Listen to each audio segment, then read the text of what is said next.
Stock market வந்து நம்ம 128 class பார்க்க போறோம். யாரெல்லாம் சேனல் சப்ஸ்கிரைப் பண்ணோ சப்ஸ்கிரைப் பண்ணுங்க. ஸ்டாக் மார்க்கெட்ல இன்வெஸ்ட் பண்ற ஐடியா இருக்கிறவங்க இது வரைக்கும் 4000 பேருக்கு இந்த சேனல் சப்ஸ்கிரைப் பண்ணிருக்காங்க. ஸ்டாக் மார்க்கெட் கிளாஸ்க்காக மாத்திரம் நம்ம இன்னைக்கு பார்க்க போறது வந்து ஸ்டாக் மார்க்கெட்டோட ட்ரெண்ட் ரெண்டு பார்க்க போறோம். ஒன்னு சென்செக்ஸ், இன்னொன்னு நிஃப்டி பார்க்க போறோம். சென்செக்ஸ்ன்றது அதாவது பாம்பே ஸ்டாக்ஸ் ட்ரேட் ஆகிற டாப் 30 வச்சு டிசைட் பண்றது. இன்னைக்கு வந்து அது வந்து 12 பாயிண்ட் டவுன் ஆயிருக்கு. அப்புறம் வந்து நிஃப்டி 50 வாங்க நேஷனல் ஸ்டாக் எக்ஸ்சேஞ்ச் ட்ரேட் ஆகுறது டாப் 50 வச்சு அசஸ் பண்றது. அது 31 பாயிண்ட் அப்பா இருக்கு. அதாவது நிஃப்டி 50 31 பாயிண்ட்ஸ் அப்பா இருக்கு. சென்செக்ஸ் வந்து 12 பாயிண்ட் டவுன் ஆயிருக்கு. பெரிய டிஃபரன்ஸ் இல்ல, கொஞ்சம் கொஞ்சம் சின்ன சின்ன பாயிண்ட் தான்.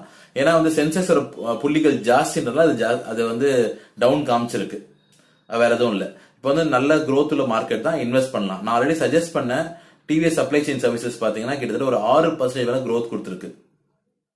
அது நல்ல விஷயம்.